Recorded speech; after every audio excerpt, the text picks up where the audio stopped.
Okie dokie. And I assume I am live. I assume it. Um, we just have to trust this technology sometimes and just. I would ask, normally I'd ask, do you hear me? Do you hear me? But, I think we're at the stage now where we can just trust that it's working okay. And yes, unfortunately, you're stuck with me, the mad lunatic from Ireland, who's standing in for Jay for tonight, who is Dawson somewhere at an undisclosed location and getting and getting loads of proposals from all sorts of crazy women. There's something to be said for a one-legged man, and they don't half pull the birds. There's no doubt about it in my head. They're definitely really good at that, and when you combine one leg with a bald head, you just can't fail, can you? Like us people with who got all our limbs and actually all our hair, well, mostly for the most part. We don't stand a chance against these baldy one-legged men. Not a hope. So I'll just do a quick check before I say hello to everybody in the chat. I just wanted to ask, what's the story with the sound tonight? Do I still sound like I'm in the cave, or are my audio settings just a little bit more normal and make me sound a little bit more human? I'm hoping that I don't sound like I'm in a cave like last week. I went back, had a listen back after getting a report that I sounded like I was in a cave. I went back and had a listen, and I said, "Oh God, that's really bad. That's really bad." Thanks, Robert. Fair play to you, mate, and thanks for that update. So, um, and because Robert is he's really sharp with the audio, and he notices pretty cool things. Stephen liked the cave sound.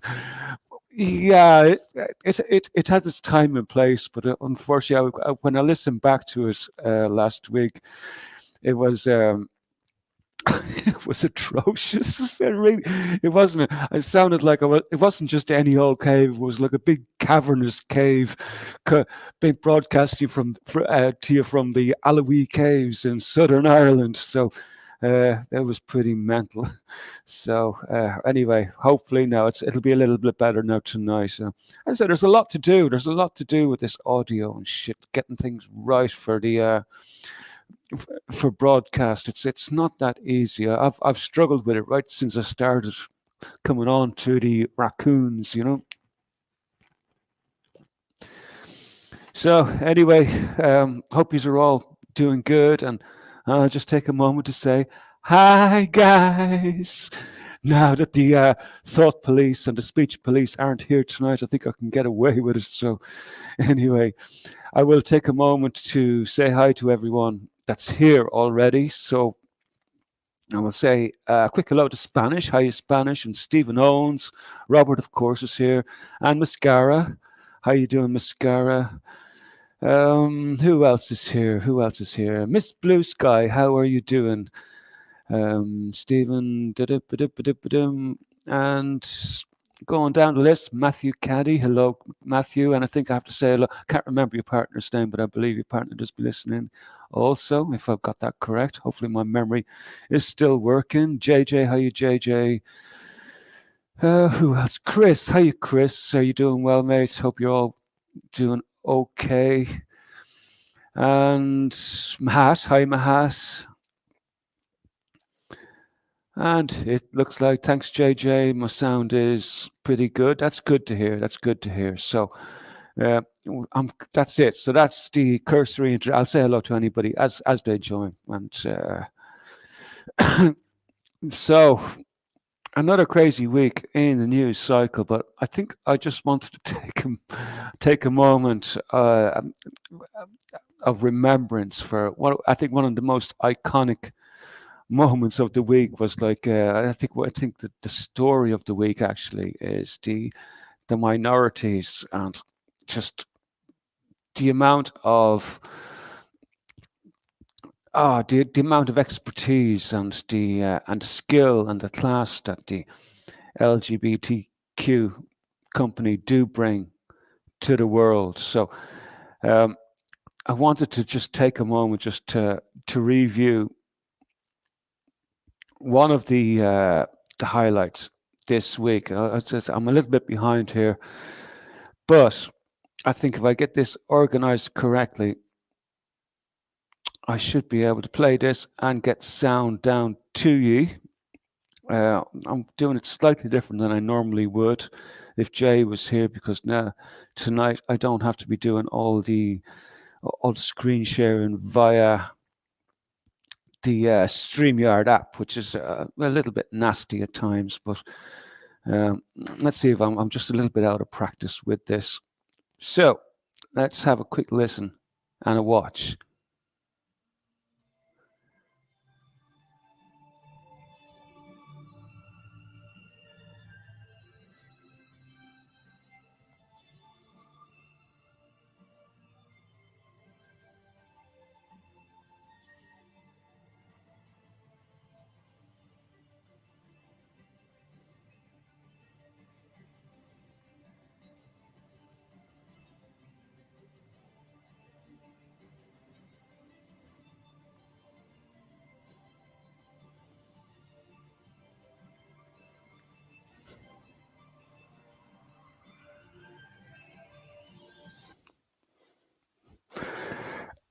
And I have to say, wasn't that a touch of class? I have to say, I've I've followed ice skating very, very closely over the years. Not, but I'm 100% sure that I am going to be following ice skating from now on. And I am not going to be taking my eye off that scene. Obviously, ice skating has never been so good until the trans community have arrived on the scene. And I just thought that was a great performance, an excellent show of skill and class.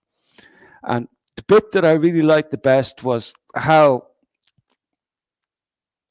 it expertly wove in the traditional mystic and religious taking and bending of the knee into that performance. I just thought that was so well done. And hopefully now that like everybody can sort of like get on the one page and just see like this community, which has been much marginalized over the years and has been so downtrodden on. It's been terrible what's been going on, and look what they can bring to the world, like the class and the panache and the expert taking of the knee. But I do have a feeling that like when that girl ran out with the Finnish flag at the end, and I just sensed a little bit of trepidation in the skater's look and demeanor. It says, "No, no, I don't want a Finnish flag. I want a Ukrainian flag. Give me a Ukrainian flag." But look, I'm in front of the world here, and best not let the people know that I'm not upset. The show must go on, and we've got to make it look like it's all normal.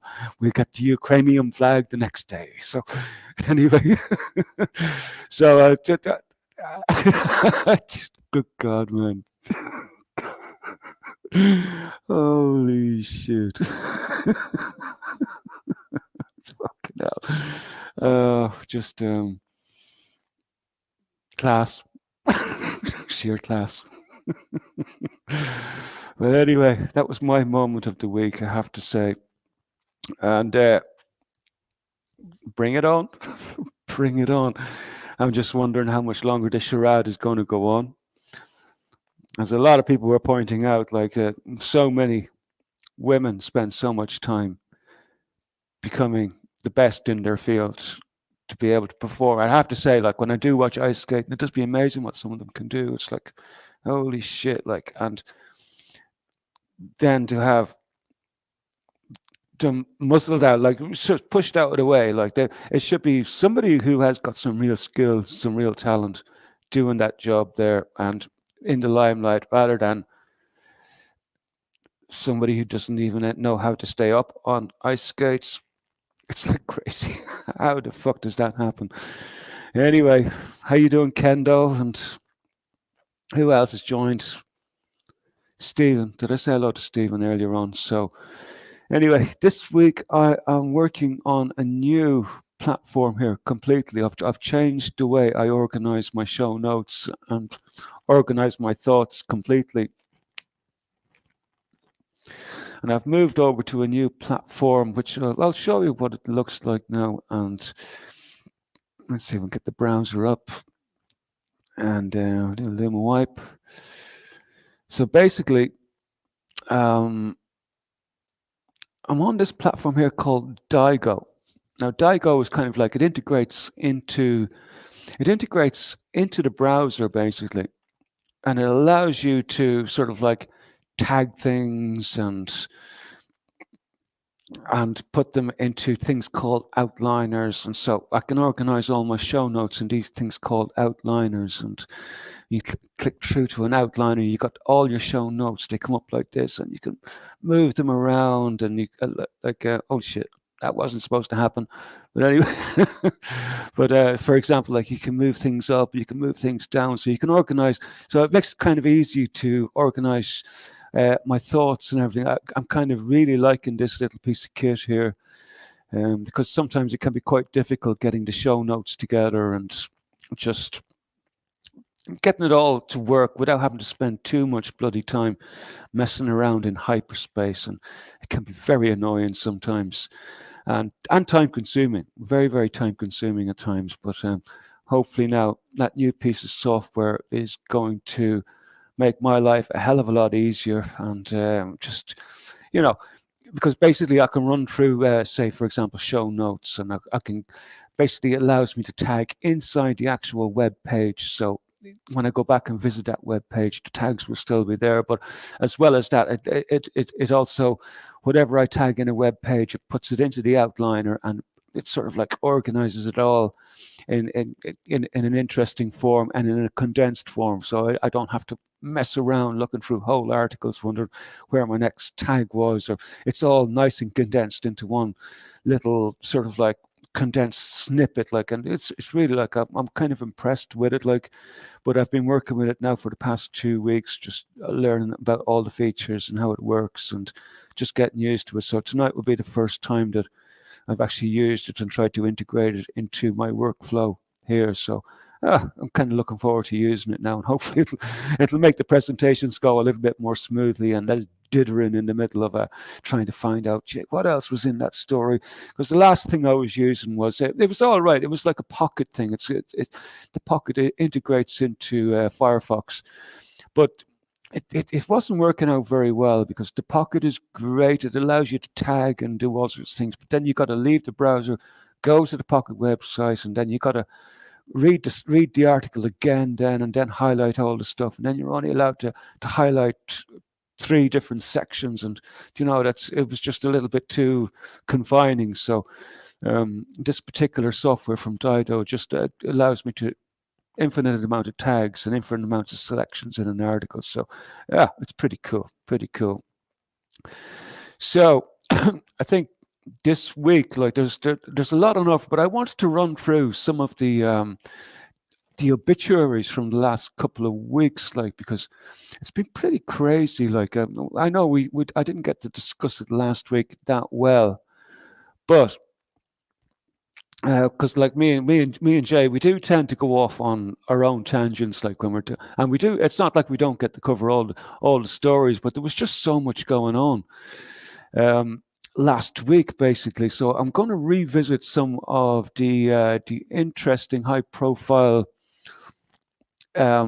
people who actually appear to have just suffered strange outcomes from a possible health treatment they may have sort of like been encouraged to participate in recently. Who knows? Maybe not all of them are, like perhaps not all of them are, like, but basically what I'll do is I'll just take a quick run through last week's before getting on to the ones that happened just this week. So Spain's under-15 football star Estrella Martin dies suddenly.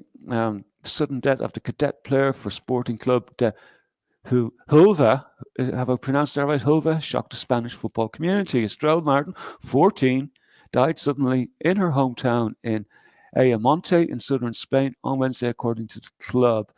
According to a report from local media, Estrella had a routine Tuesday training session before being found unresponsive in her home by her parents on Wednesday.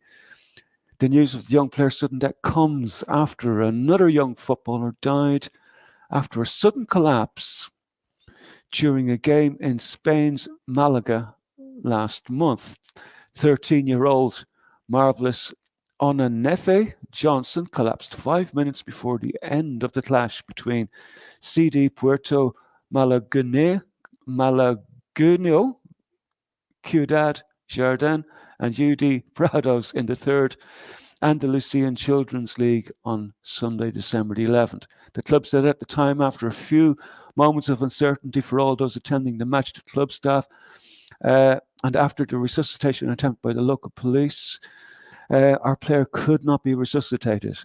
The death of Estrella Martin comes after 3 young female footballers lost their lives suddenly last year. Stanford University's promising young female footballer Kate Meyer died at age 22, apparent suicide. And then 2022 young goalkeeper Dominika Podzuite, a former player for both Newcastle and United Women and Hartlepool. United Women died suddenly aged 21, and a few months later, Marvel Simiyu, a young footballer playing in Kenya's Women's Premier League, died suddenly on Tuesday, June the 14th. Now, we also had this one here. Former National Football League player almost died from severe stroke. Almost died, so didn't die. Another day, another athlete with severe stroke. This is coming from the Gateway Pundit. Chris Swaggy Baker, a former defensive tackler who played 9 seasons in National Football League, suffered from a life-threatening stroke. TMZ reported the 35-year-old former player took to Instagram to announce that he almost died after suffering from a stroke last week. Tell your loved ones you love them. My life almost ended 2 days ago, said Baker. I can't believe I had a stroke, but God not done with me yet, he continued. So anyway, luckily he survived. Pretty cool. The Mayo coroner seeks... I'll be careful with this one, right? This is happening in Ireland. This is a case going through the courts at the moment here in Ireland. A young man. Here's the coroner. Pat O'Connor is seeking certain information. This has got to do with the you know what, and as part of his investigation into the death of a teenager. Post the you know what. The young man's name is Joseph McGinty. He's 14-year-old from Achill Island and died on September 13th, 2021. He received his first helpful treatment at a centre 3 weeks prior to August the 20th. The coroner described the death as an issue is of significant public concern at the opening of the inquest last November. So this has been going on for a while. I meant to report on this some time ago, but like a lot of reports, they kind of like get forgotten about and lost in a bunch of tags. So at a preliminary inquest hearing at Swinford Courthouse yesterday. Swinford, of course, is a larger town in County Mayo in Ireland. The coroner said he received correspondence from a legal firm representing Pfizer after the company became aware of the boy's death through a media report. In follow-up correspondence with legal firm McCann Fitzgerald, representing Pfizer Ireland, the coroner asked 7 questions of the pharmaceutical company. The coroner submitted his questions to McCann Fitzgerald on December the 5th, but has not yet received any answers. I want to get an overall general view, he stated, from your client to represent what tests and scientific analysis were done worldwide, Mr. O'Connor said. This is an interesting case, this actually. So Mr. Roddy Burke of McCann Fitzgerald attended yesterday's hearing. This is the second hearing concerning the McGinty case since the inquest opened on November 21, 2022. I raised a number of questions, 7 in total. What do you think will be their position to answer, Mr. O'Connor said. Mr. Burke replied that he expected to be able to issue replies to the coroner's question in 3 weeks' time, subject to the caveat that his client has access to the boy's medical records. So basically, before they answer any questions, like Pfizer want access to the boy's medical records first. Responding to Burke, the coroner said that he would like his list of questions to be answered before the medical records are supplied to Pfizer Ireland. The coroner said he did not want people preparing statements in reaction to specific details contained in Joseph McGinty's medical records. The coroner asked for a senior medical clinician to be appointed to prepare a statement on Pfizer's clinical trials from a general point of view in the first instance, and then with specifics relating to Joseph McGinty. Mr. Burke replied that he would apply for his best efforts for provision of a general commentary on clinical trial data to the coroner in the next 2 weeks. So I'm trying to build an overall picture in general in relation to trials, O'Connor said. Well, that's kind of significant to me what he says there, like, because you have the representatives for Pfizer who are looking for the boys' medical records, and obviously, like, possibly now I'm not going to say what their intentions might be as to wanting to know what the medical records are before they respond to the coroner, but it should be interesting. I'm going to be following this case as it continues. As I say, like, these legal matters, they do take a long time sometimes, but this would seem to me to be quite a significant case going on at the moment. So we'll tune into more of that later. That's enough on that, because I don't want to be wasting too much time going through these obituaries. So we also had the soprano star John Ventimiglia's daughter. Now, this girl, she's the daughter of soprano actor John Ventimiglia. I don't know him. I've probably seen him, but I don't know who the feck he is. I couldn't care less. But she died at the age of 25, 3 months after having a little baby girl, Shyla, I think she's called. She passed away on January the 12th, and her cause of death has not been announced. Odell's father is best known for starring as Artie Bucco. Whoever that is, I don't know. Obviously, like, character in The Sopranos, and I've never watched it. So Odell's sister Lucinda also paid tribute. And yeah, okay, well, it's all the same shit with these articles. Like, you get a few little small details in an article, and then you got like about 5 or 6 pages of, oh, she was the best girl in the world, and we're all totally saddened and heartbroken, and the usual crap, like. And then maybe at the end you might get something significant after wading your way through all the heartfelt responses from Twitter and Instagram, which now appears to be the news these days. So, but I found this kind of interesting. On Monday, the family requested donations to cover the costs of O'Dealy's infant daughter's education through GoFundMe. John's former The Sopranos co-star Stevie Van Zint and wife Maureen contributed $500. Now, I would have thought, now this is the bit that bothered me, I would have thought that, like, these would have been fairly well-off people who had earned a lot of money doing a lot of these shows over the years, like The Sopranos, very, very popular. I would have imagined they would have made a fortune out of that. How come they can't afford the costs of O'Daly's infant daughter's education? And this former co-actor with him, like, Stevie Van Zint and wife, they contributed a whopping $500. Like, is that the best they could come up with?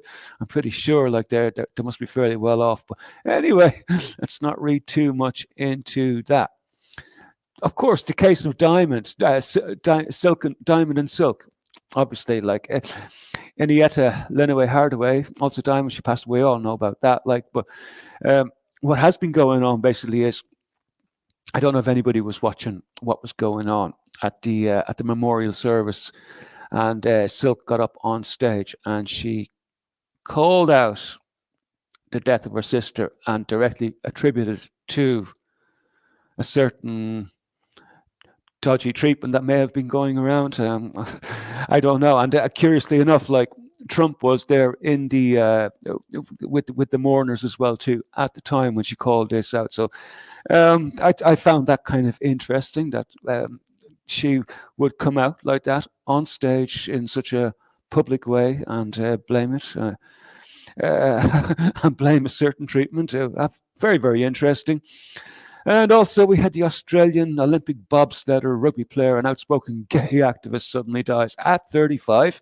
Simon Dunn is his name, the Olympic bobsledder and rugby player. Came out as a gay and later became an activist for LGBTQ rights. Died suddenly on Saturday. He was 35. This was on the 27th of 1st, 2023. The athlete's body was discovered in his home on January 21st, according to New South Wales Police. Dunn's cause of death is still unclear, naturally, but the authorities have stated that his death is not viewed as suspicious. Well, I think we should wait for some tests to be done before we start making claims like that. Anyway, so that's another one. High school football star in need of a new heart after a major heart attack. Let's see, I can't remember all of these. The high school footballer player is fighting for his life after suffering a massive heart attack in November, and he's asking the general public for help. Marcus Martinez, a former Columbine High School. Columbine, interesting, where the shooting went off. It must be the same place. Now a senior at Bear Creek High School, suffered a major heart attack on Tuesday, November the 17th, 2020. That's a good while ago, but still, coming out on the news so recently as well too. So we just have to assume that a lot of these reports may not have come out at the time, but we're getting them now anyway. So according to a fundraising campaign created by Marcus the doctors, we're successful in removing some of the blood clots, but not all of them. Now, Marcus' left ventricular heart muscle has been permanently damaged. Cardiologists have recommended that he undergo a heart transplant because his heart is only functioning at 12 to 15% capacity. Also, we had the 35-year-old middle school coach and teacher drops dead in front of his class after suffering from a heart attack. Jacob Sanchez, aged 35, of Bigfoot, Texas, died on Thursday, January the 5th. According to his Bexar County Medical Examiner's Office, Sanchez died of a heart attack. His status, of course, he was fully compliant. According to his social media account, received his thingy bobby on December 2020. We'll try and avoid a lot of this crazy conspiracy stuff. We'll avoid it, and also we had Elon Musk. Elon Musk, of course, came out on Twitter. Everybody probably knows of these cases now, but he came out on Twitter and said that he felt like he was dying after taking his 100% safe and effective thingy bobby. And Elon also admitted his young cousin had myocarditis recently and was taken to hospital. Interesting. And of course, Scott Adams came out there quite recently with some fantastic information about how he had got it wrong and that all the conspiracy theorists got it right, and big hoo-ha about that and big deals. Right, so it's not about being who's right and who's wrong. It's about getting to the truth, I guess. So that was all the strange droppings off from last week. Now this week has been no different to last week. It's like the thing has continued. Now here we had an interesting suddenly and unexpectedly, which a man was crushed to death in London's theatre district by a pop-up urinal. I never knew these were a thing, right? I never knew these were a thing until the other night. So the firefighters rescued him with a winch after it became trapped under hydraulic urinal at Cambridge Circus. The Metropolitan Police stated that the man died at the scene due to crush injuries sustained while working on the telescopic urinal. Despite efforts by emergency service, the victim's identity was not disclosed. Pop-up urinals found in entertainment district are stored underground during the day and raised at night. I really didn't know that they were a thing, and honest to God, it's like crazy. Pop-up urinals. Anyway, interesting. So also, football players collapses suddenly in Norway. Now, very, very little details about this man's name. All we know so far is that on Saturday, a football player suddenly collapsed after suffering from a cardiac arrest during a Tollen Cup in Norway. Local media, Valdres and NRK reported. The player, who has yet to be identified, collapsed suddenly 2 minutes into the game. And we'll move on because we don't have a huge amount of information about him. We had the college basketball star says his balls exploded. I thought this was a spoof at first. I really thought this was a spoof, but Clemson basketball player Brevin Galloway took to Instagram and shared that his balls and nutsack exploded. According to Galloway, the injury occurred shortly after he took a nap. So, yeah, you have to be careful for naps these days. You know, your balls might suddenly explode. So, he stated, this morning I went to lift. I came back. I assume he meant to lift weights or something like that. I came back, took a nap. I woke up from my nap. My balls and nutsack were exploded, Galloway said. After the injury, Galloway immediately received surgery to reduce the size of his testicles. According to Galloway, the injury occurred shortly after he took a nap. So this morning I went to lift, came back, took a nap, and woke up. Yeah, anyway, we heard that bit. So Galloway would go on to make light of the situation and stated, I don't know what happened to my nutsack. Oh, sorry, his balls. Don't want to misquote him. I guess they were trying to be like basketballs, but we made it. Clemson University initially stated Galloway's injury was just an abdominal issue. But I think they went on to quote the previously rap star Nicki Minaj shared that her cousin in Trinidad won't get the you know what a wacky wacky woo because his friend testicles became swollen after taking it. So interesting correlation there. And but of course that's probably just a conspiracy theory, and we don't want to pass too much heed on that. We also had the children's swimming teacher, 19. This English girl, I think, 19-year-old kid swimming a teacher described as a kind and caring girl, model employee, has died after suffering cardiac arrest. Mia Jennings. Does it say where she's from? I don't know why that's in there twice. Mia Jennings helped 100 children learn at her local pool in Macclesfield Leisure Centre in a Cheshire town. And that looks like gobbledygook there. And so anyway, the usual outcries from social media and the poor thing, and she was a wonderful girl, rising star, and the book of condolence. So anyway, look, we'll move on from that, and we got the Algerian football player drops dead during the African Nations Championship. The Algerian football player tragically died suddenly during a match at the African Nations Championship on Tuesday, January 24th. The Algerian community is mourning, of course, and the Algerian football player tragically died during a match at the African Nations. Why are these repeated? I must have made a mistake or something. But also there was other reports coming in from Africa about Ben Adir Maheni suddenly collapsed on pitch a few minutes before the end of the match against MC Ruba. The incident occurred at the Rekhagia Stadium. Look, this is like we're getting into pidgin English here, and I'm not that good at pidgin English, but I'll try. According to local media, Maheni was rushed to a hospital where he was later pronounced dead. And he is a football player playing for the Algerian football club Union Sportive de Coude à Mazur. And also we had the vice president of the Mauritian Football Federation, Abab Amgar Dean, also died in Algeria while he was on the Mauritian national team competing in the African Nations Championship.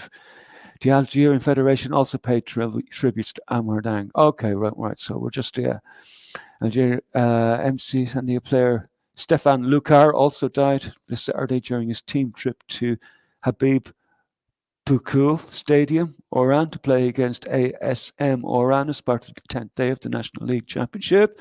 Centre West Group, the drama took place. Yeah, okay, anyway, we get the idea there. And 23-year-old university student, Arizona swimmer, T.Y. Wells, this is breaking today, actually, died suddenly. The University of Arizona's former swimming standout who he was competing 2018 to 2022, died unexpectedly Friday, according to Arizona Athletics.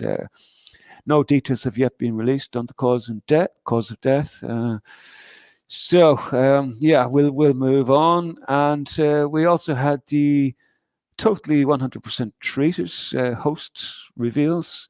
A host with MSNBC revealed that she developed pericarditis and myocarditis due, of course, to the common cold. Well, we all know how often that happens, which is like, anyway, goes without saying, you're going to get the cold, you definitely go get your heart checked. So this one's name is Yasmin Fusukian. Oh, here we go, pigeon stuff, but coming from America revealed to her viewers on Saturday that she had been missing for a while because she developed myocarditis and pericarditis, allegedly due to the common cold.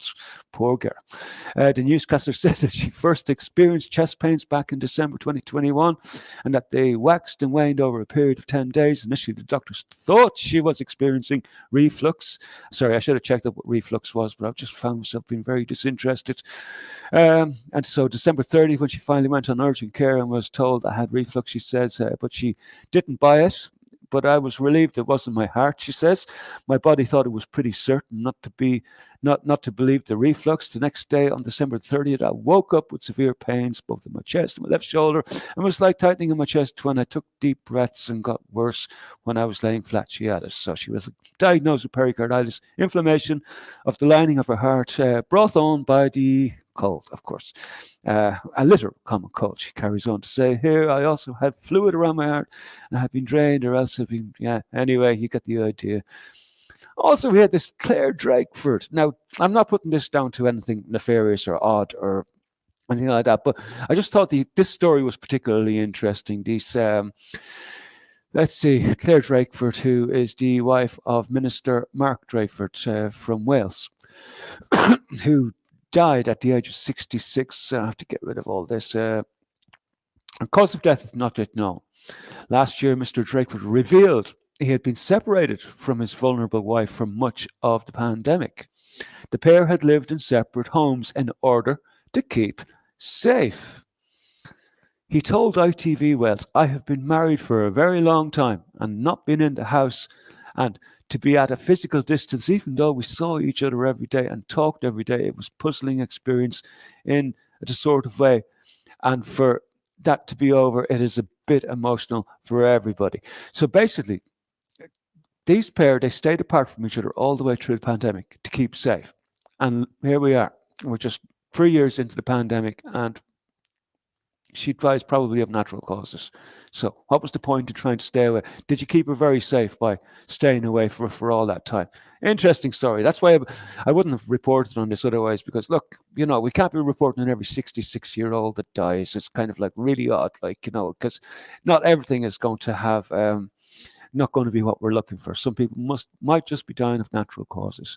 So we also had this Hollywood actress, Annie Wershing, who was she was actually the Borg Queen in Star Trek, and she died at 45.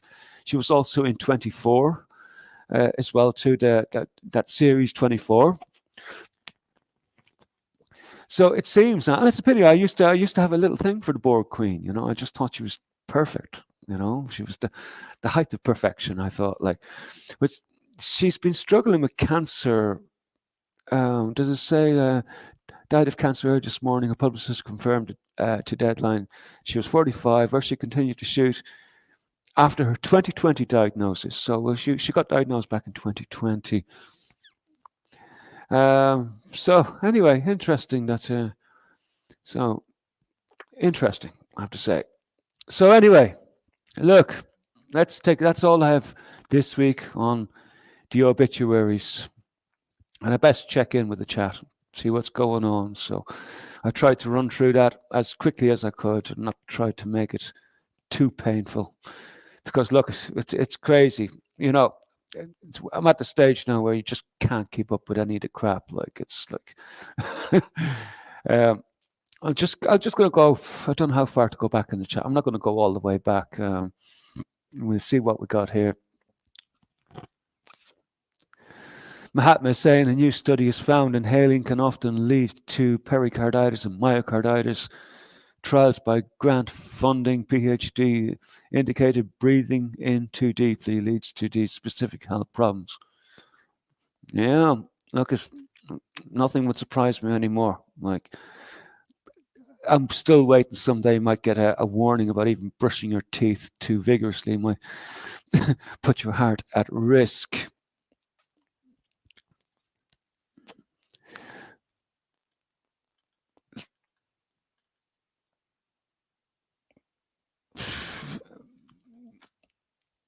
Yeah, I don't know whether to go back through all the chat. It actually goes back a really long way, and I don't want to spend too long on the chat. And I'm sorry, guys. When I'm doing the bits of reading and stuff, I do have to go away from the chat area, so I don't get to keep up with you. So I guess you're just going to have to chat among yourselves. But anyway, that was a fairly extensive list of the most recent, what I would call high-profile people who would be sort of like fit. I would have imagined to be healthy and to be at the peak of their performance and, in general, good shape. Um, that's an extensive list, and that's just a few. I don't go looking for this. These just pop up on my feed from now and again. I don't pass any heed on any idiots like Jane Ruby or t- t- any of these groups that are just going yabbering on and on and on and on and on about the bloody coof and about the walkies. I just, but these reports I'm getting like come from kind of like half mainstream papers and stuff like that, and I just pop across them every now and again. So I don't go out looking for this. I just find these in passing because I'm kind of trying to keep my eye on other things going on in the world outside of the walkie. And it's just I do find it astounding the amount that I do come across week in, week out, always the same. It's like young, healthy, high-profile sports people in peak condition, um, actors, actresses, news people, people from high-profile stations. Quite a lot of them, really a lot of them. They're the only ones I'm really following because I feel that that's a good. I can't be following like every like there was one of a 6-year-old there today going around, and while I do find it like compelling, you can't be following every just ordinary child's death. I think it's a good sort of like litmus test of what might be going on would be just to focus on one or two groups that mightn't have a huge demographic like or a huge number of sports people and high profile media people. Seems to me to be a good one to keep an eye on, like, and these strange happenings started about a year and a half ago, and they're continuing unabated without any let up. It's quite astounding. It's quite astounding. It never ceases to amaze me the amounts that I come across week in, week out about suddenly and unexpected. Like so. Anyway, hopefully I try to avoid any dodgy words there, and I think I've done my best anyway. That's all I can do. All I can do. But anyway, we managed to. We're down to one strike on the channel again now. So we managed to claw back a second strike somehow. And wouldn't it be great if we could get down to 0 strikes again? Obviously, it's going to take another couple of months. Stephen is saying, Jimmy, I'm guessing you've seen the Pfizer director video on a grinder date. I did actually. We were discussing that last week here, Stephen. It was like it's not the first time we've had high-profile Pfizer people coming out and spilling the beans, and no doubt it won't be the last one either. It's the interesting thing is that despite all the whistleblowing that's going on, very very little ever comes of it, apart from a little bit of outcry for a short period of time, and the story getting a lot of legs, but then all of a sudden it just dies down. All of a sudden something might happen out in Ukraine or somewhere like that, and next thing it's all forgotten about. The Russians are going to, Vladimir Putin is going to blow us all up with his gold-plated penis, as Brendan O'Connell would say. But anyway, that one with the guy getting crushed by the urinal, that was just odd, man. That was so wrong, man. So wrong. It was like I was just thinking, how does that happen? It's like, how does that happen? It's like, I didn't get any detail. Maybe I should have looked it up. Like, maybe I should have done another search on it before going. Kendo saying, are there any 77 tonight? What is it like to be on the wrong side of history? Yeah, we're more than 10 seconds in, so I could safely say the word wankers. Anyway, yeah, I've no doubt. I have no doubt that they do be paying attention. I doubt that they actually tune in live, because, I think at the end of the day, the bots probably do a lot of their work for them, like, because I do be impressed sometimes by how well YouTube handles subtitles. So they don't actually have to be watching, as we're doing the live stream, the keywords and catchphrases will be popping up, and there'll be little warning bells going off at HQ, and and then maybe they might assign some intern or somebody, go check out those bunch of wasters there. They mentioned they mentioned one of the words, so go have a look at them and see what the fuck's going on there. And I doubted that they could be asked to tune into a small channel like this. Although, you never know. You just never know. Who knows? Who knows? Maybe there could be a couple of good guys in there who actually think Raconteurs is one of the best sources of news on the internet. Could be. Could be. Who knows?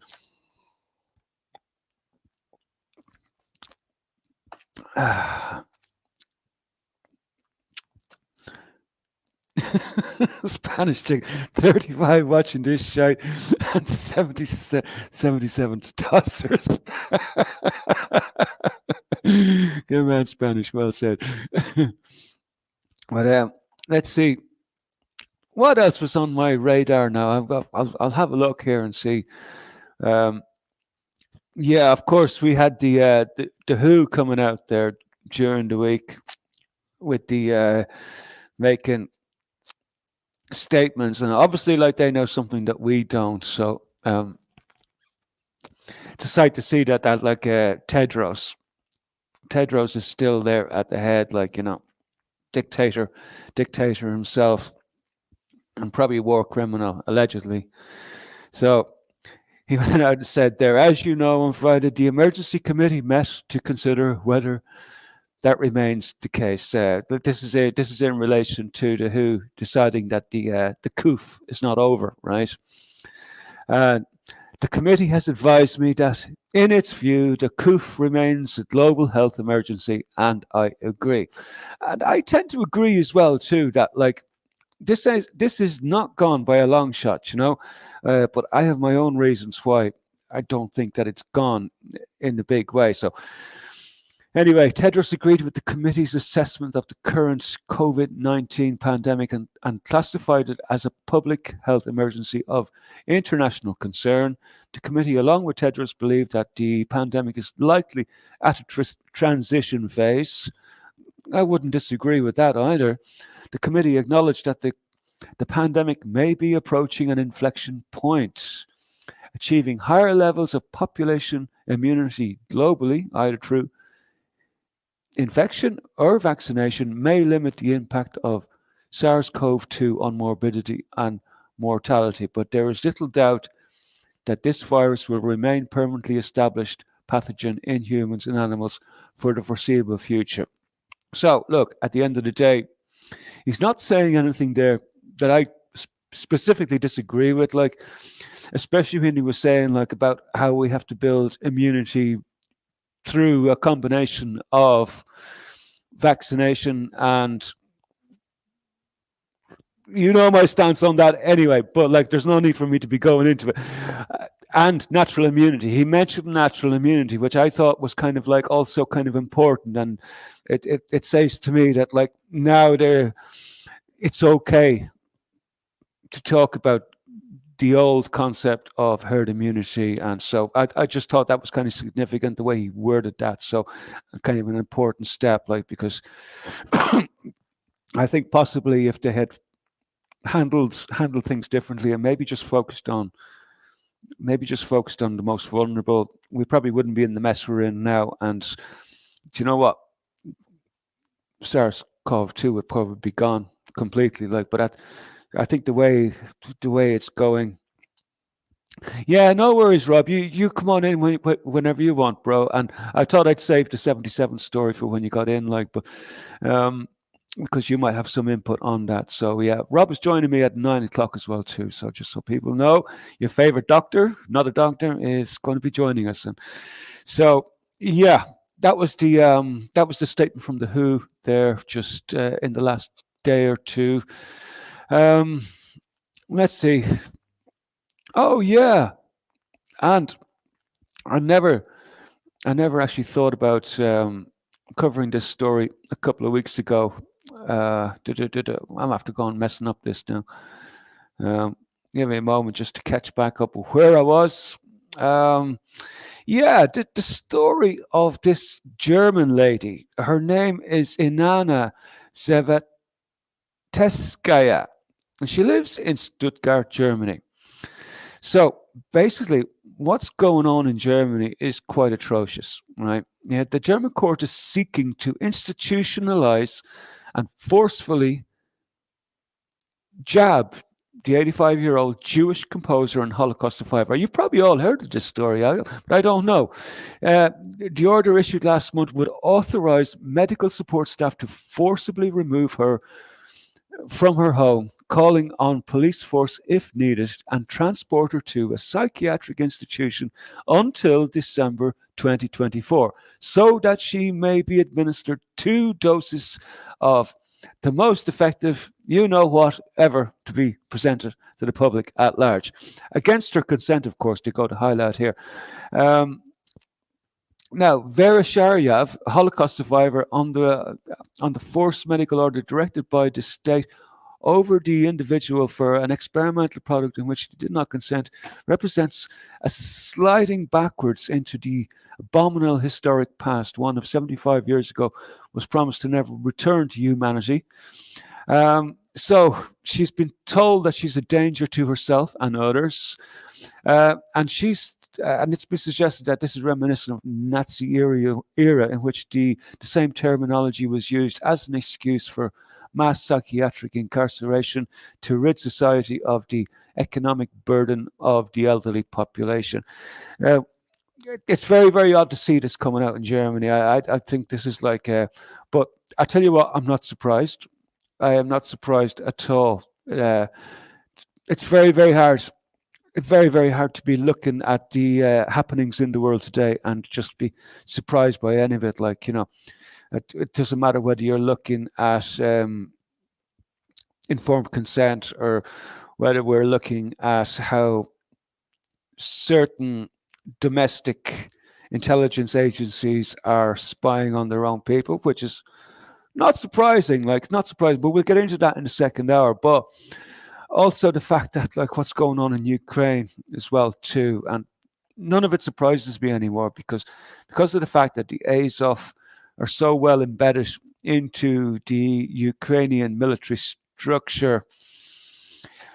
It leads me to believe that possibly we are watching the return of the Fourth Reich, or the return of the Third Reich in the form of the Fourth. And uh, it's kind of worrying in one sense, like, but there's also the other part of it which is bothering me. It's the bit that bothers me most about it really is the fact that the American and European leaders are intent on supporting an army which has ties to Nazism, and I'm just not sure what they're trying to tell us here. It's like, what are they trying to tell us here? Are they trying to tell us that we should be supporting fascists? Is that, are they telling us that they made a mistake about the history? Is that what they're trying to tell us? Like, you know, I grew up thinking negatively of like what happened in World War II, just going by the history that we're taught, and how who with the dodgy mustache was supposed to be a really bad guy, and to actually see our world leaders turn around at the moment and tell us that, well, yeah, he was a bad fucker, all right, but look, these are good Nazis. These are good ones. It's like, and I think we should arm them to the teeth and set them loose against civilians in Donbass and Luhansk. Yeah, we think it's a good idea. Yeah, definitely. It's just something stinks. Something really stinks about that, to be honest. And I don't know where this is going to go. I don't know where this is going to go. And I mean, look, I'll support Nazis, but give me a goddamn fucking good reason why. Don't spend. You've spent all my youth trying to program me thinking that, like, you know who was bad. The dodgy mustache dude was bad. The Third Reich was bad. But look, we're asking you to forget all that now because the people in Donetsk and Lugansk need to meet these special fascists who are the good ones, right? These are the good ones now. So just it's like, yeah, we know, yeah, they got swastikas and they got the iron cross, yeah, yeah, no, but these are the good ones. The other ones, they were the bad ones. It's like odd, very odd. I don't know where this is going, to be honest. But I can't wait. I can't wait. I'm going to be watching intently to see where it goes. uh, Mick, how you doing, Mick? Mick is saying, I predict Ukraine will run out of men willing to fight the Russians. Yeah, they've already run out of men by all accounts. Things are looking at the stage like where they are forcibly lifting people off the streets in various cities around Ukraine at the moment, throwing people into the backs of vans, dragging them off to the front line. It's like, you know, I think all the willing people are kind of like in trouble already at the front, and the only reason that they'd be lifting people off the street by force is that they're having difficulty trying to replace the ones that are probably injured, lost, dead. You know, the I mean the current battle, of course, is going on around Bakhmut.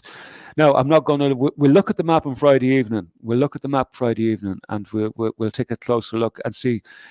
Things have been developing there on Bakhmut and in around Solidar and Sol and various different areas, but like you can't be looking at it all the time. The progress is kind of like slow at times, quick at times, and so once every couple of weeks is enough to be looking at the updated map, and see how much progress. But like Bakhmut, I'm hearing that there's about 40,000 soldiers in Bakhmut, and from what I'm gathering is that they're now in an operational encirclement. Or actually, I think we've gone beyond operational encirclement, and that we're now practically in a full encirclement, and all roads and exits out of Bakhmut are alleged to be contested and shut down and under Russian control. So whoever's in Bakhmut now is going to be staying in Bakhmut. Probably there's going to be a lot of people going to die there, more than likely. There'll be some prisoners taken as well too, but I imagine there'll be a huge amount of casualties on both sides.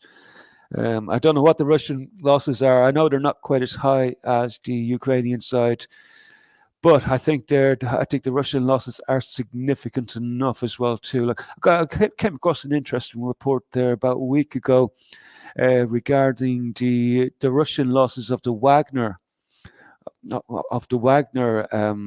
military group, and they were suggesting that like something like in the order of 40 to 50% losses.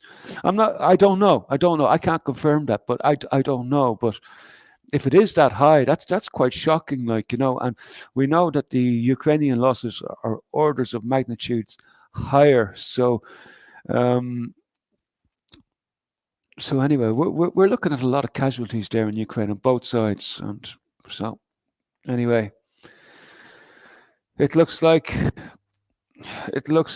America are not going to leave there. NATO are not going to be leaving there anytime soon. In fact, they're digging in and they are reinforcing that area. And the whole goal of holding on to Bakhmut, even though they're probably going to lose about 40,000 men there on the Ukrainian side, it's all a slow down operation, slow rush it down for as long as possible. Who knows? Are they going to attempt to reinforce Western Ukraine? And maybe make the new front line all the way down along the Dnieper River. Russia gets the east part, NATO gets the west. Who knows? I don't know where this is going. Like, but it looks like Russia are all set to take the whole of the east part of Ukraine. So anyway, that's about. I'm not going to go too deep into Ukraine today because sometimes I get fatigued. Sometimes I do get fatigued about Ukraine because I do follow a lot of commentators and stuff, and there's only so much that you can take, you know.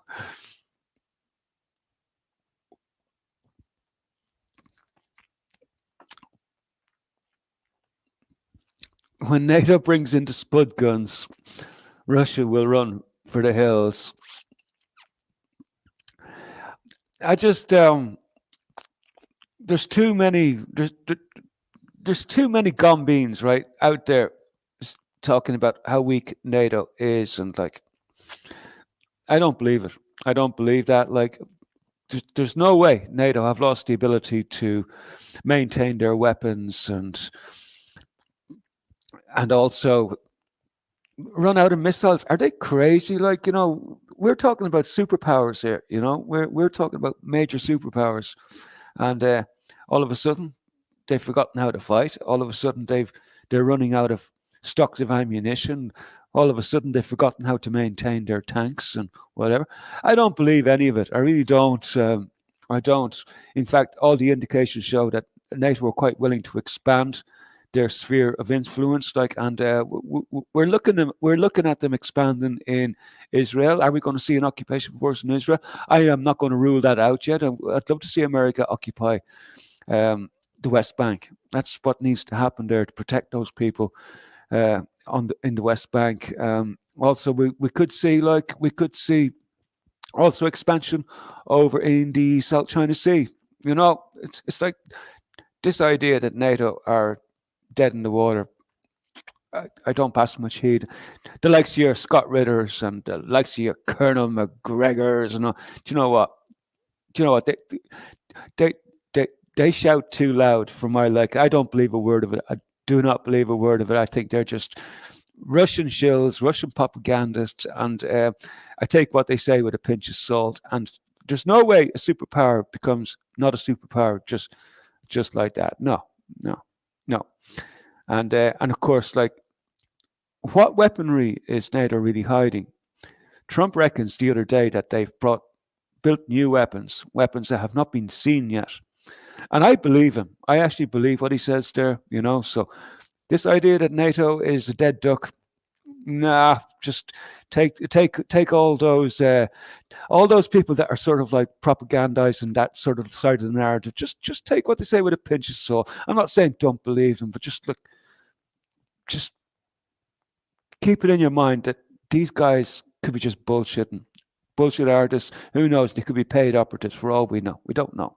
There's a lot of them out there. The likes of your Duran, your Brian Berletics, Gonzo Lira, McGregor, Ritter, to name but a few. To name but a few. And do you know what? I don't believe a word of them. None of them anymore. They're just telling people what they want to hear. People want to hear that Russia's winning and winning easily. That's what people want to hear. And they like to spout, because they get well paid. They get well paid to spout that narrative. So, oh, by the way, I forgot to say, Robert has joined me here. I don't know if it's safe to add you into the stream, Robert. Yeah, I was just waiting for you, Jim. I was just waiting for you. Yeah, no worries, mate. No worries. You were on your, you were going through, just let you end your story there and stuff. And I was just checking some other stories out myself there, actually, as well. Something I thought I'd just mentioned as well. Anyway, good evening, everyone. Hello, everyone in the chat. And well done, Jimmy. You've done a great job the first hour. Thank you. Giving us the great news about all those people that have died. I just hope that I didn't trigger any sort of like robots on the poo tube, you know, because the last thing we want is a second strike again. No, I think it was all safe, wasn't it? Everything you said was pretty safe. Again, if we avoid the trigger words, isn't it? Yeah. Do you need to go and get a beer or anything, or? I tell you what I need to do, Robert. I could do a check on my fire because I did. Go, man, and I'll just say hello to everyone, and I can. Fair play to you, bro. Fair play to you. I'll just go solo for a minute, and then you jump back in. All right. Cool, mate.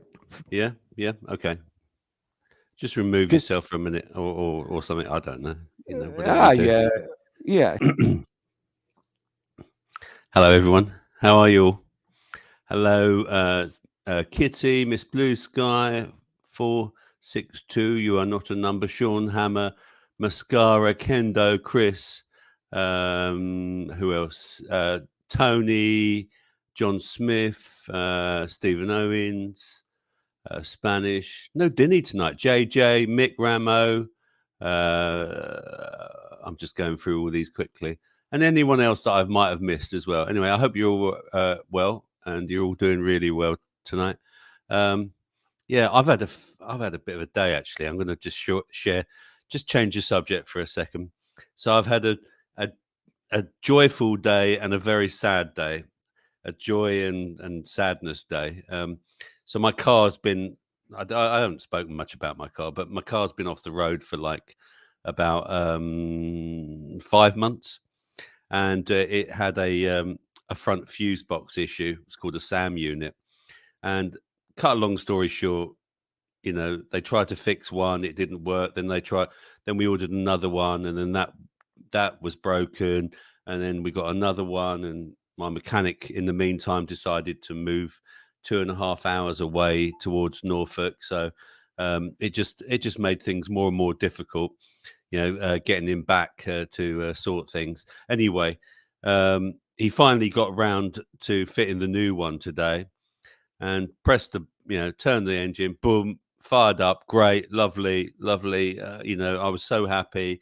So pumped up the tires, drove off, and I thought, I'm going to go and do a really good deed for my mum. I'm going to go and I wash my mum's windows about every month, and she wasn't expecting me today, and I thought, I'm just going to go and surprise her and go and wash her windows. So off I go on my 40-minute journey to Milton Keynes from where I live in Bedfordshire, and then I get just through. You may have heard of it, Woburn Safari Park. You go through this safari park, and there's deers, loads of deers on the left and right. Just get through there. I've just come out the other side, and now I'm just going to go through this bit called Woburn Woods, and then the car just goes, "Brr, brr," and it just dies. The whole thing just dies, and it doesn't matter. I literally just, all the power steering went, everything, and I just couldn't believe it. 5 hours later, I got recovered. I was not a happy bunny, and I did have a glass or two of wine when I eventually got back, but now I'm on the TT. I'm on the TT, and I've had something to eat, and so I'm feeling a lot better. So yeah, cars are a bastard, but I think it's time for me to let go of my lovely old Mercedes and just maybe try and get my shekels together to buy something new as well. Oh, Jimmy's back. Yeah, I was just telling him my car story, Jimmy. Oh, was this what you were mentioning earlier on, Robert? Yeah. What happened to your car? My car was off the road for 5 months, and then, cut a long story short, it had a front fuse box problem, and cut a long story short, my mechanic finally got it working today, and then and about 35 minutes into my journey to go and see my mum, it just died again. God. And 5 hours waiting for recovery.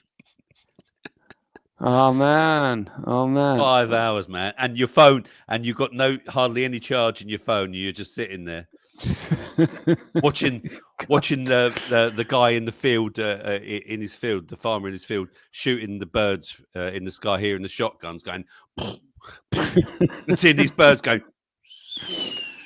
Oh man. And then rabbits running across. It was very entertaining. It was very nice.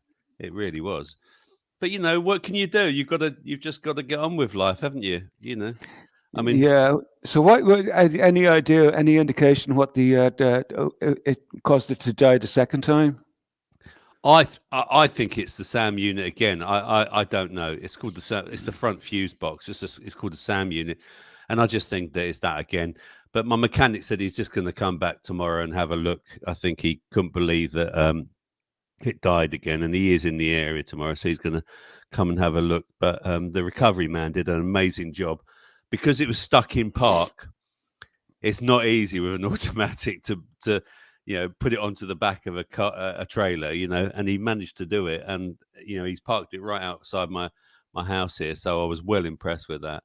But yeah, never mind. What can you do? It's just one of those things. Well, what people are saying in the chat, reliable Honda, Rob, most reliable motor. Now, I've actually, because when you're sitting in the car and you're talking to the recovery guy, and we start chatting and everything, and I said, so tell me then. I thought I've got some inside information here. I said, so what's happening with these electric vehicles then? And he said, they're a bunch of shit. He said, don't touch them. He said, nearly all the cars that I'm recovering at the moment are electric. Now, what does that tell you, right? He said these Teslas, they last no more than 3 to 5 years. Yeah, that's the reports I've been getting. I think it 3 to was 5 years. He said all Never he's mind. picking up are new cars now. He's just picking up new cars. And I've got something else to tell you, what he told me as well, right? He said that there was one area that he worked in, and if it was a recovery company, and if there was a problem with with the electric vehicles, the recovery company, were instructed, right, by the firemen, okay, to have a massive pool of water, okay, and literally submerge it into the water because of what's been happening with them catching fire. They didn't want to take any chances, so they would just write the fucking vehicle completely off. They just write it off, and they would literally just submerge it into the water. I couldn't believe what he was telling me, Jimmy. I really And do you know something interesting about the submerging into the water? That won't put the fire out. It's these batteries when they kick off, you cannot put them out. You just have to wait for them to just it's nuts. I think the thing is they just wanted to kill it before it got a problem. Yeah. So they literally just wanted to kill it before it got a problem. But he said to me, it's funny, I think it was Kendo said about, I said to him, what's the most reliable cars then? And he said, Japanese, Korean. He said, I'm sorry. He said, they're the ones. He said, I hardly pick up. He said, I'm not being funny. He said, I very rarely pick up Mercedes like your one. He said, it's quite rare. He said, BMWs are not great. He said, you better have a lot of money and an owner's manual on standby when you get a BMW. He it was really interesting talking to him about it, and I was, what you were talking about they're running out of men. Is there not in the war? Is there not are NATO not going to supply men to fight on behalf of Ukraine though? They're already there, and in the form of Polish, right, Romanian. Now, there's lots of varying stories about like how many are there, and nobody knows how many are there. But the thinking is that like a lot of the soldiers that they're sending in there at the moment, they're there to get experience in how to fight the Russians, because this is going to be a protracted thing, and there's the eventuality that like NATO troops could be shoved in there. So I don't know where this is going, Robert, because clearly Poland want Western Ukraine. Poland wants to take back that area there. So Poland is definitely going in. It's just a question of when they're going to go in. Yeah. And I don't know where this is going, Rob. How many men are they going to keep pouring in there? Are they going to start picking people up from outside of Ukraine, from places like Germany, from France, from England, and start throwing them into the war? Is this where this is going? Because I would not rule anything out now at this stage of the game, man. It's like it's getting kind of worrying now at the moment, because NATO are not going to back off. And maybe there's a good reason why they can't back off, because we don't know the full story about what's going on in Ukraine. There's a part of me thinks that NATO's probably totally at fault here. But look, the Russians, there's no way they're little lambs and they're innocent, of anything. Like the Russians are, the Russians have been quite cold and callous in the past, and and just because the Soviet Union collapsed doesn't mean that the old oligarchs who used to run those are not still in control there. So Yeah. I don't believe that Russians are also the innocent little lambs. Who knows? They could have organized this. I the way this works. Like um, look at 9/11. I think there's fractions, Jimmy. There's Yeah, yeah. fractions. They You will know. definitely sacrifice their own people if it furthers an agenda. So at the moment, I don't want to blame NATO and I don't want to blame Russia, but No. part of me thinks that NATO probably does share some blame, but also Russia probably shares a lot of blame. And I'm a little bit concerned that that maybe Russia actually orchestrated this whole thing in eastern Ukraine just to because I'm one of these believers in the Mackinder thesis, like, and that, like, this was the eventual goal, was to divide the world up into 4 or 5 different parts, and that China would control their area, Russia would control their area, Germany would control Eurasia, and America would control North and South America, along with Ireland and England. And you know, it was odd that England pulled out of the EU when it did, like, because that was odd too. That was very, very odd. Just I didn't see it happening, but I didn't see it happening, but obviously it was meant to happen. Chris says Ukrainians are all Russians. Chris knows quite a lot about Ukraine. Actually, I think he's had close dealings with them. I think. Yeah, yeah. Chris has been visited there a few times. He was in the Yeah, Donbass, yeah, and he does know a bit. He does know a bit of yeah. stuff. Chris, you should come on and give us some your opinions about stuff like What this. You know. technically speaking, Ukraine doesn't really exist, like, officially. Like, it never was. It's kind of like Ukraine was a result of the collapse of the Soviet Union, I suppose, and you know. Um, southern and eastern Ukraine were traditionally Russian, and western Ukraine was traditionally part of Poland, and there's also another part which was traditionally part of Romania. But when the Soviet Union collapsed, like, Ukraine was sort of like thrown into this amalgamated sort of like union, and that was the way. Like, traditionally, like, Odessa and Kiev, they're Russian cities. Of course they are. That's where the Russians say that they originally Yeah, come from.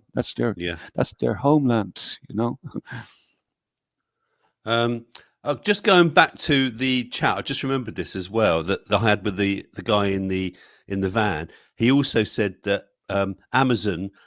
He was working at an Amazon plant, and Amazon got a delivery lorry, electric one delivered. It lasted one day. It got to 94 miles and then just stopped, and it had nowhere to recharge. I just forgot. I had to add that. By the way, I forgot to tell you that bit. I thought that was great. 94. They never got another electric vehicle. Do you remember the interview we done last week with Gareth? Yes. And he was telling me a story about, like, when they they, they pulled his vehicle and towed it, and they towed it incorrectly. Like, it was a hybrid, an electric hybrid. Oh yeah. So they towed it incorrectly. Like, so basically what they done was they just lifted the front end with the hook and just dragged it behind the truck the way, like, they normally would. But what happened in the process was that they burned out the whole internal electrical system because of the fact that the Jesus. wheels were spinning. I didn't know this about electric cars. Like, so the wheels were spinning, and it was driving all the electrical circuits, and it just blew the whole electrical system up. Like, and the car is just kaput. Was it one finished. of those Toyotas? Yeah. He didn't say. It was a hybrid that he imported in from Japan, I believe. Oh So really? yeah, He imported it. he did. Yeah, he did. Yeah, I think And the Prius, isn't it? Toyota Prius is one of those. I think that's a I hybrid. I'm not up to date on all that Yeah, malarkey at all. all But the taxi drivers, I think, all the taxi drivers drive those. I know there was a lot of those I used to see around in taxi drivers driving.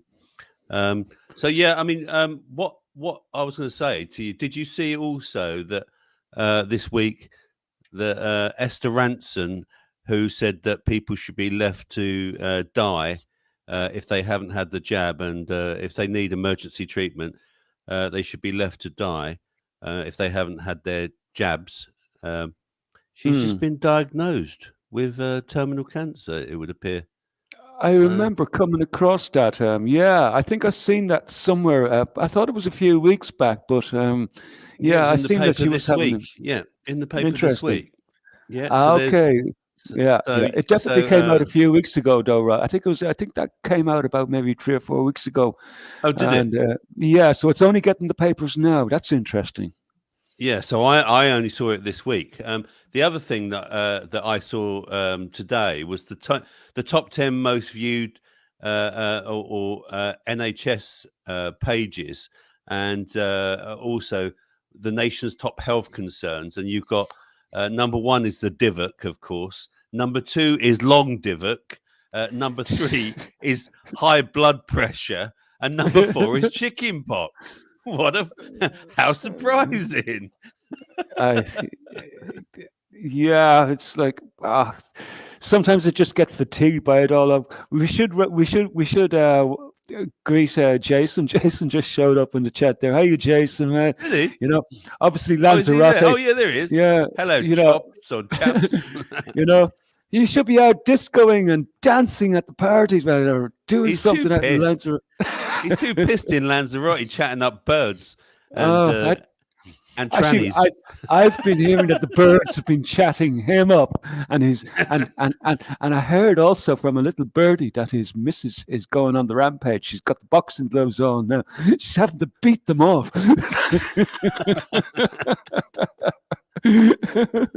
Just having Yeah. cocktails. We're just Oh having yes. some cocktails. Ah, how lovely. How lovely. Cocktails. What's he like, eh? Esther Um, Ranson, best mates with Jimmy Savile. Yes, She yes. was best mates with Jimmy Savile, and yeah, the photos are there to prove it. Absolutely. Also, Jimmy, I didn't know if you'd seen this one. That there was some Alexas were going round when people were saying, "When does World War III start?" Alexa would say it's going to be. One says the 24th of November, the 23rd of November, 2023. Interesting. Alexa's saying that, isn't it? So she didn't know. Did she not get the memo that it started back in 2020? Apparently, when Russia attacks Germany, that's it. It's going to be the 23rd of November, 2023. I can actually see. I can see Russia attacking Germany. I definitely can. I can see that coming because for some reason, I've just been watching this debacle going on, like with the Leopard tanks and the Abrams tanks, and Oh yeah, all the new tanks they're getting. yeah, and America's saying, "No, Germany, you supply them with the Leopard tanks," and Germany turns around and says, "No, you first. You do it first." He says, "No, no, no, no, you first. You give them the Leopards, then we'll give them our Abrams." He says, "No, no, no, no, no, you first." And then America agreed, "Yeah, we'll send our Abrams tanks in. You give them the Leopards, and that's all hunky dory." And then the clause in the middle of it all was, "Yeah, but our Abrams tanks won't be ready to go for another year," or something like that. So, come on, give me a break. But anyway, for some reason, I don't know what the Americans are using against the Germans, but the Germans are being forced to fight in Ukraine. And they don't want to. They don't want to. And I understand that now because if you were an evil sort of like eugenicist and had intent on taking over part of the world, Germany would have been ideal for controlling the new Eurasian continent, which is about to be unveiled to the world. Like, and this is what it's all about. It's all about Eurasia, and Germany would have been vying for control of that together with Russia. But obviously, the way I'm seeing it is that America are not having any of this shit. Like, and they're not going to allow Germany to reach a stage of dominance again. And you know what? I can't say I disagree with them. I think we have to be careful with the Germans. I mean, they're good people and all, like, but they have this uncanny ability to always end up like following dictators and getting involved in world wars. And yes, they're a Well, dodgy. Well, I won't say dodgy, but they're just a very, very unusual. They're an unusual well, culture. Put it Dinny that way. does live there, doesn't he? Let's be honest. Come on. Yeah, I told you he was a bad one. I know he's a bad influence. Did you see that Auckland had in New Zealand had severe flooding and they've had to declare a state of emergency as well?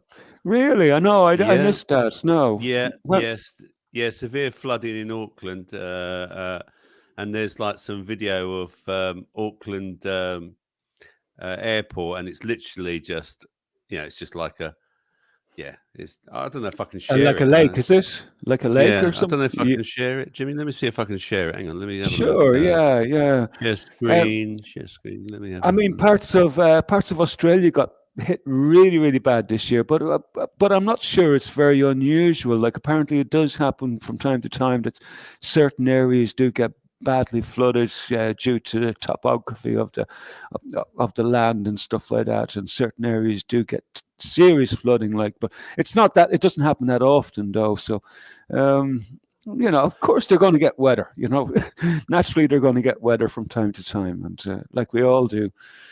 Let me see if you can tell me if you can see this, Jimmy. I'm just going to share my screen. I'm just going to go to it. So you've got my screen. Mm. Not that bit. Something. No, not that. This one. Can you see it? No, no, it's not You can't showing see it. up.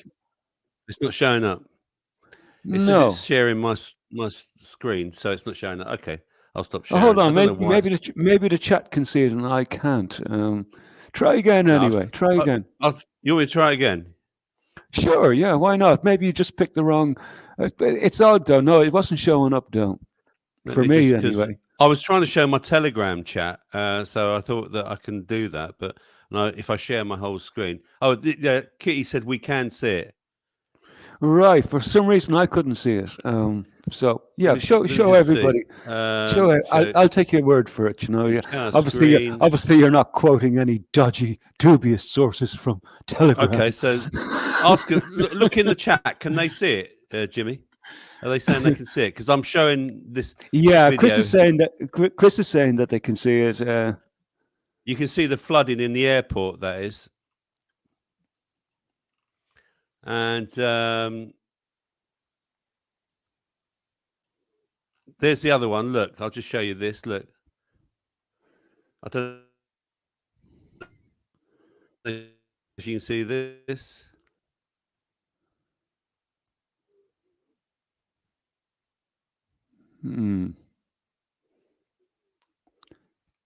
Did I just lose Dr. Robert? So there you go. Oh, you're still there. You're still there. Let's just stop sharing.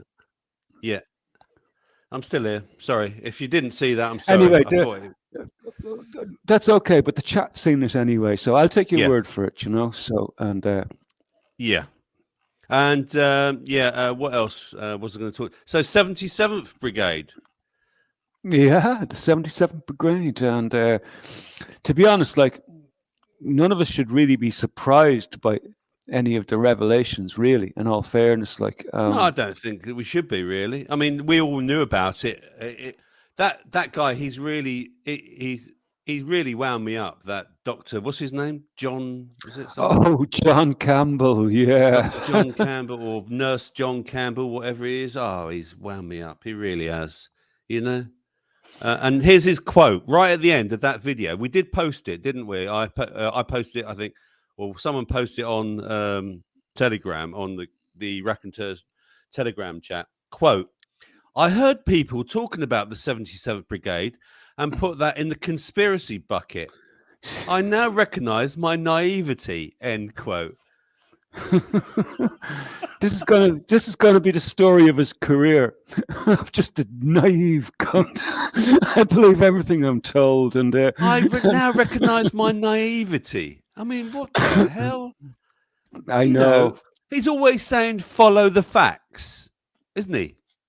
Yeah, but he's too quick to discount. Follow like the evidence and all that stuff. Lots of us have been trying to point out to him over the last 2 years that, like, hey, John, do you know what? Maybe you should take a look at some of these numbers here. And no, he kept plowing on, looking at his trusted sources and his BMJ, the British Medical Journal, and any other scientific paper that he could find that was he thought would be the truth, and they've all been found to be liars. And you know what? He's shown himself to be just a fool, and a fool. Yeah, does he really care with his 2 million listeners or followers, Jimmy? You know? I know, I know. I'm developing a serious issue with a lot of broadcasters and streamers on the likes of all social media because, as far as I'm concerned, they've all sold out for clicks, likes, shares, and for advertising. That's the way I see it, man. Um, I mean, my most trusted news source, Duran, since the war started in Ukraine, I swear to God, I've relegated them to the bullshit bucket because do you know what? I have them in the same category as Scott Ritter, Colonel McGregor, just telling people what they want to hear. And they'll go on and on and on and on and on for hours on end about nothing relevant at all. It's like, it's nuts, man. And John Campbell is part of that crew, Yeah, and and absolutely. he's trying to come out as as the injured party here, at that. Oh, I was very very naive, and oh well, that's how it goes, isn't it? Yeah, fuck off. The Spanish. Did you want me to put the link in for his YouTube channel where he said that? Is that what you're asking me to do? He said put a link in, Rob. So I didn't know because I can do that if he wants, and you can do it. You're a mod as well. If you want to do To do what? that, I don't know. I think he's asking. Oh, Spanish at Hell Freedom. Stick a link in, pal. Oh, Oh, right. I see. does he want to join us? No. He's saying a link for that. You know where John Campbell said what he said. So I'll put it. I'll put that in. Yeah, I've got it here. Let me just copy it then. Okay. Yeah, to be honest, I wouldn't normally put people through having to listen to him. He's just pathetic No, at I this wouldn't. stage. But anyway, look, at the end of the day, people should have a listen to him at the end of the day and understand that these are the people with the biggest following online, and they are worse than the people propagating the disinformation because these are just naive Oh, idiots who just. StreamYard. Right, I see. He wants the StreamYard link. I got it. Yeah. Oh yeah, we can do Yeah, that. yeah. We can do Yeah, that. we can do that. Yeah, we'll post He's that. probably going to come in and shoot us all now because Yeah, we're well, not. he's been drinking, hasn't he? He got a nice tip today, didn't he? When he went to the brewery or the pub and he walked away with a barrel or something. So I put two Yeah. links in there. One to that awful John Campbell, and now one to join the show. So anyone who wants to join the show, you can do, I suppose. What else have you? Anything else that I was going? I don't know if there was anything else I was going to mention to you, Jimmy. Well, Or we you were. can. I was going to start hitting on this 77th Brigade, right? So basically, it turns out that we're learning basically that the report about the Ministry of Truth, which is the secretive government units. Now, not just one. We're talking about multiple units spying on our speech. Reveals for the first time the truth behind government's 5 anti-fake news units and Yeah. how their mission of countering disinformation has quickly turned into countering dissent across the UK. And it also exposes the government's use of the British Army to scan their own citizens' speech online with exclusive testimony from a whistleblower. Now, this whistleblower has done an interview. Now, I haven't actually got around to listening to the interview of the whistleblower, but it's over on Big Brother Watch. Or I'll actually put this link in for anybody who is interested in following this topic up, because this will give you sort of like some interesting insights as to how the disinformation network is running and its goals and its objectives and about where this is going. Because I'll tell you what, this is actually a move from the past. I kind of mentioned to you in passing, Robert, that when I used to be doing the show back 2012, 2013 with Sean McGee, we were following this topic with great interest, not about the not about the British intelligence services spying on UK citizens, but back then, like it was kind of like considered taboo, and there were laws in place to prevent governments and their lackeys from spying on people. Basically, they were not allowed to spy on their own people. But the way they used to get around it back about 10 years ago, 20 years ago, was that the Americans would spy on the British for the British intelligence services, Mm. and the British intelligence services would spy on the American people for the American intelligence services, and so on and so forth. And my, what a messy sort of like what a messy situation that there was. But obviously something has changed, right? Something has changed that they, I don't know whether they changed the rules or whether they just acting with impunity now, and they've noticed that, like, at the end of the day, we've been doing this spying for each other for years and years and years, and we're not getting any backlash from people, and people don't seem to give a damn. Like, and so why don't we just now just spy on our own people out of impunity? And it looks like we're getting away with it thus far, you know. So now Mm. they're just doing it overtly, like where years ago, like it used to be done covertly, like and nobody knew. Only a few people who were actually following the topic back then would actually know that, like. Um, a lot of the spy drones and stuff like that were actually Americans, and a lot of the information that was being given to the British intelligence services about British citizens was actually coming from American intelligence services. But now they just seem to be able to act with impunity and say, "Oh, look, we don't care anymore. What are people going to do? So what? We're going to spy on our own people. We don't care. Let's go for it." You know, that seems to be where we're at now with these revelations about the 77th Brigade. You know. I remember reading, I can't remember where I read it, but someone saying that the Home Office was full of CIA. You know, everything was fed back to America. Anything to do with the government, it was all fed back to America. I remember reading that a long time Yeah. ago. You Yeah. know, but I think this, you know, the fact that it's so open and brazen now is their arrogance about the fact that they know that they're in a position where people aren't taking any notice.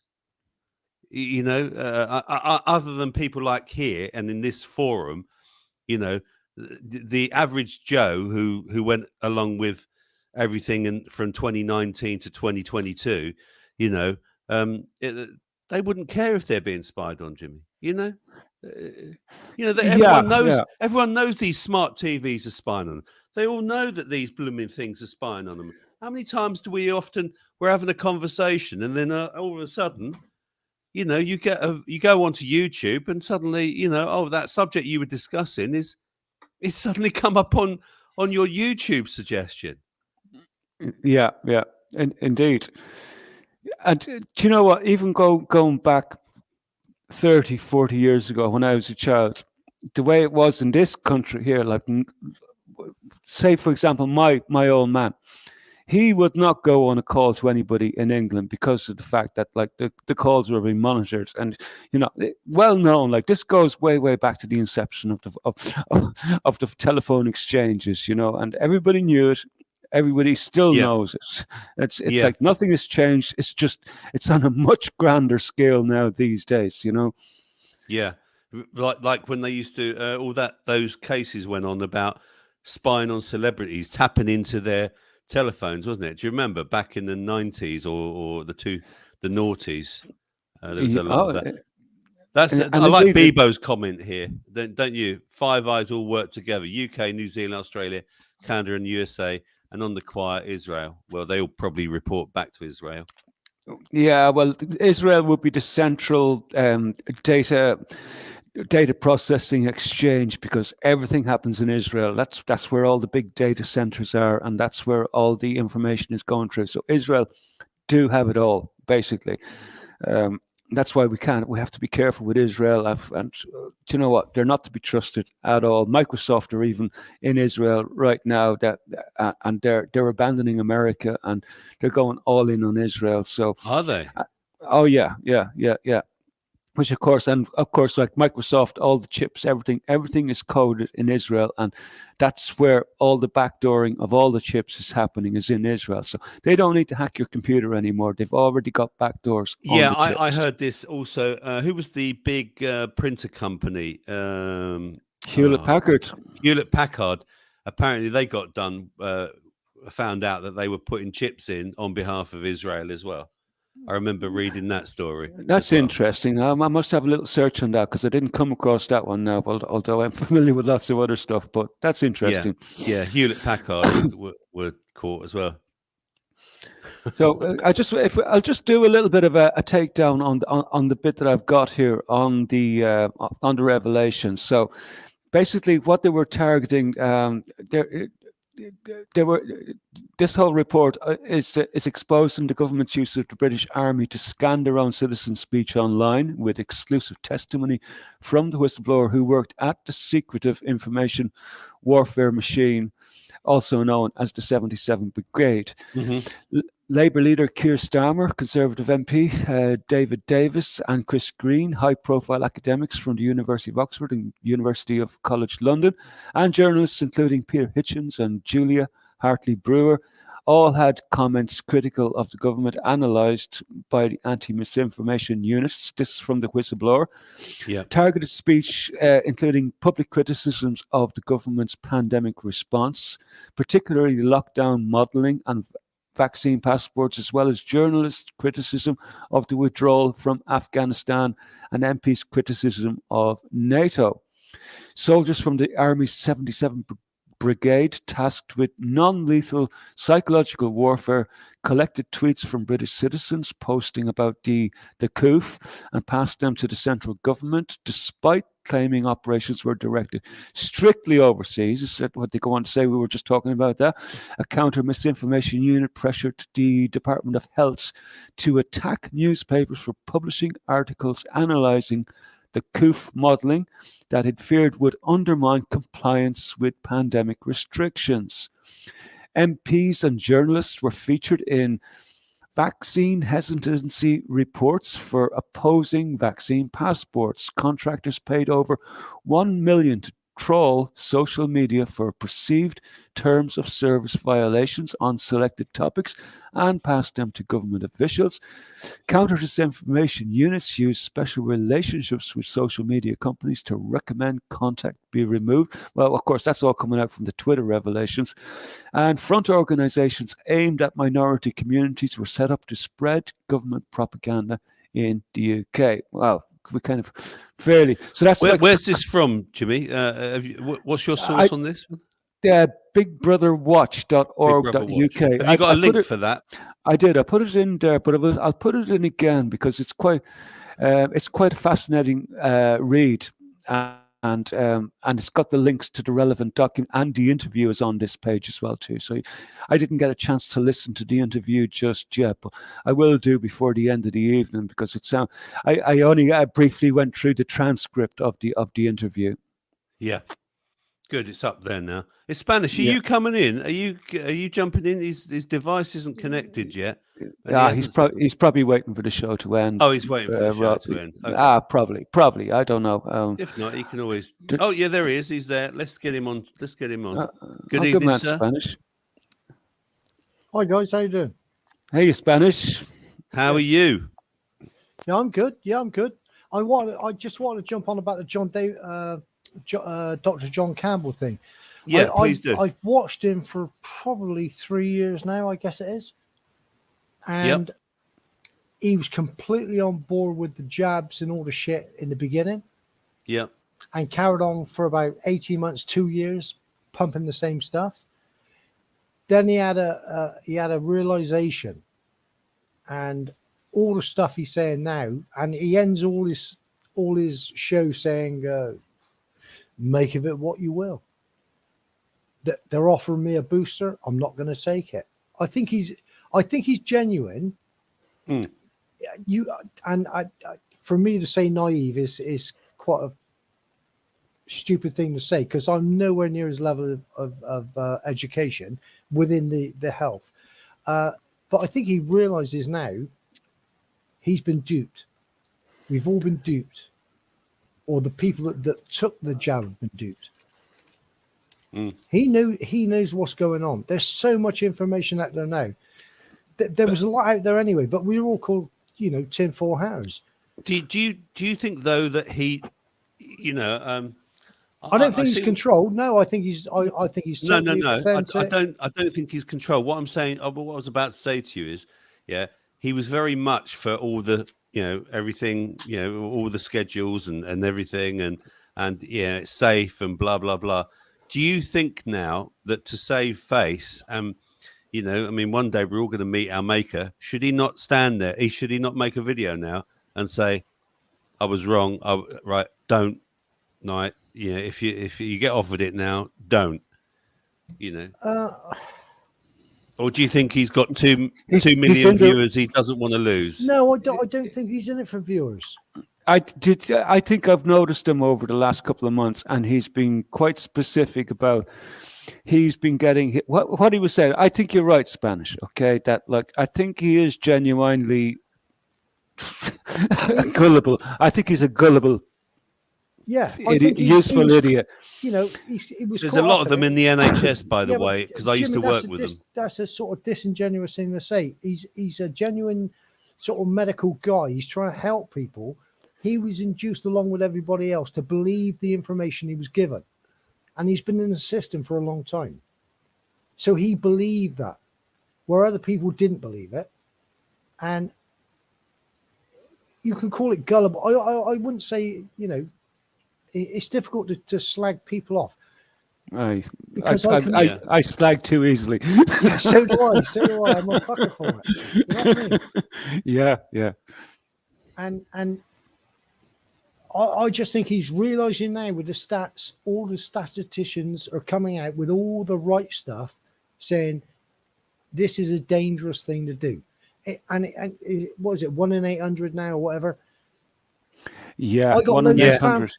Yeah, 1 in 800. Family jabbed, and my daughter went back to Manchester yesterday, and she said, "I'm applying for an internship in the USA, in New York." And I said, "Right, sat her down. I said, I'm going to beg with you, plead with you, I'll get on my knees and ask you not to take a jab to go to a poxy internship. It might be an accolade you get on your fucking resume, but in the future, if you want children or anything like that, really think hard about what you're doing. Weigh up the costs. Look at the information. The information is not readily available to everybody. I'm trying to impart this on you now." And she took it on board. I've been beating on her for fucking 3 years. Yeah. And she took it on board, and she sort of said, "Well, I probably won't get it anyway." I said, "But that's not the point. If you do get an offer, let me show you what I know. Then you make your own decision. And if you do make the wrong decision, at least I tried to tell you what I knew. I don't feel guilty by not sharing what I knew or what I think is right." Well done, Spanish. What Jimmy and I were referring to, the 1 in 800. Okay, it's now the stats have come out, and this is what John Campbell was saying, that for basically it's not worth the risks according to the stats now. There's more people being damaged than being saved. So they were saying, like, if, say, this many thousand got jabbed, okay, it would save one life, right?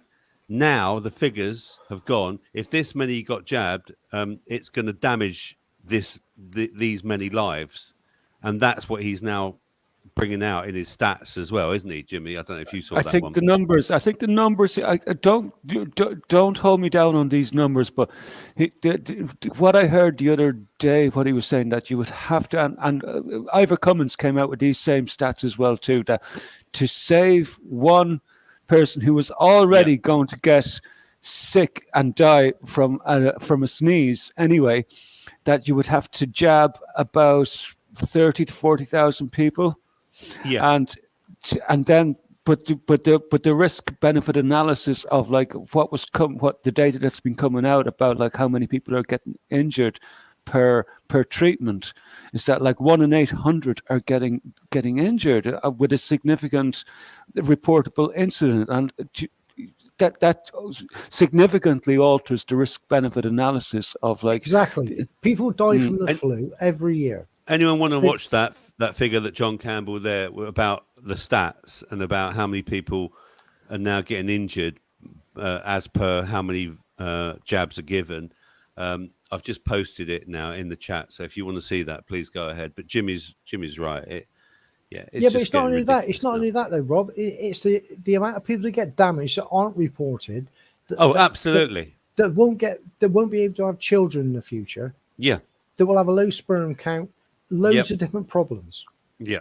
He was talking about the stats, but it's all the unreported stuff. Listen, I shared my neighbour's story, on my Wednesday show, that he told me that they've changed the policy now at work because so many people at his work, right, have got family that have died, that they've had to change the policy to give less time off for people for a family member. Because he said that literally everyone has everyone knows someone that's died in their family. Yeah, I mean, it's just ridiculous. It's and shocking. him himself, he said his dad got a quick cancer. He was dead within like under 3 months, and he buried him in mid-December. And now he's had to pay for his funeral because he was selling his bike. I shared that on my channel on Health Freedom last week when I did the show. But yeah, I mean, there's examples. Can I just say, boys, let's not forget. We're up to 1 hour 50. You want to get this show, Jimmy, onto a Rumble in the Jungle. So we'll definitely finish it in about 8 minutes. Yeah. Oh yeah. No, we'll finish on time because Okay.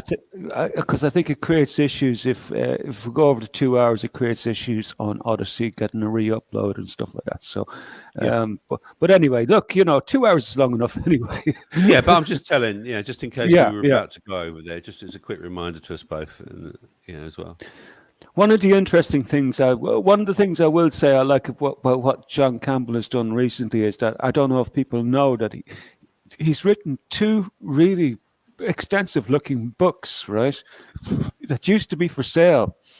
But what he's done now is he's made them open source, and you can go download them, and it's all about medical stuff, health stuff, and about how the body works.